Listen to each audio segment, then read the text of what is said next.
Hi, I'm Congresswoman Stacey Plaskett, representative for the U.S. Virgin Islands, and I am proud to be a part of the House Ag Committee's initiative to promote Rural Broadband Day 2021.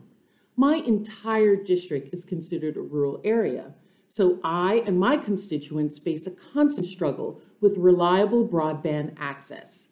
Modern life is predicated on broadband accessibility. The pandemic clearly illustrated this, as most forms of education, medicine, government, commerce, and socialization happened online during the height of the pandemic. Individuals in lower socioeconomic classes had limited online experiences, which result in significant disparities, mostly in education and medicine. The lack of broadband access in rural areas like the Virgin Islands, specifically in areas of education and medicine, illustrate the classic digital divide times two. During the pandemic, households without direct broadband were not able to access medical facilities or providers that turned to telemedicine during the pandemic. Students in these same households faced a similar dilemma in not being able to access their schoolwork or attend classes due to the lack of broadband access.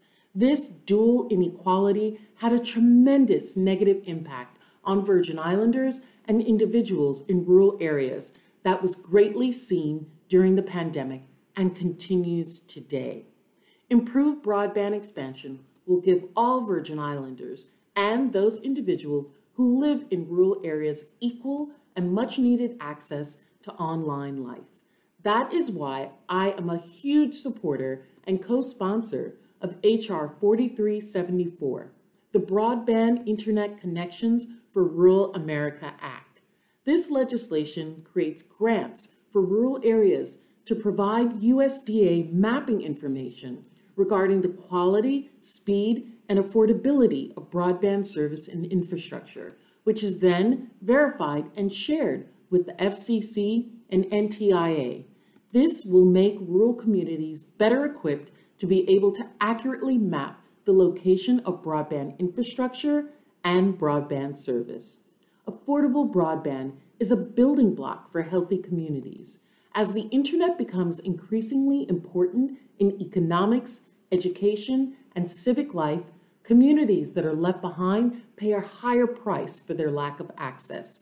It is estimated that over 30 million Americans live in areas with inadequate or no broadband infrastructure, with this gap disproportionately affecting communities that have historically been marginalized: racial and ethnic minorities, people with disabilities, people experiencing housing and economic insecurities, Americans living in rural areas, tribal communities, indigenous communities, and U.S. territories. This legislation confronts the digital divide and takes concrete steps to build out reliable and affordable broadband.